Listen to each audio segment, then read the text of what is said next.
திருமணமாகி சேவல் கொடி அசைய சிரிக்கின்றார். திருப்பரம் குன்றத்தில் திருமணமாகி சேவல் கொடி அசைய சிரிக்கின்றார்.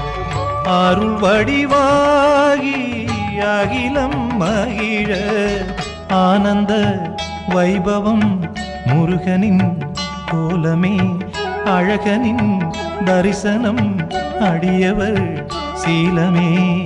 திருப்பரம் குன்றத்தில் திருமணமாகி சேவல் கொடி அசைய சிரிக்கின்றார்.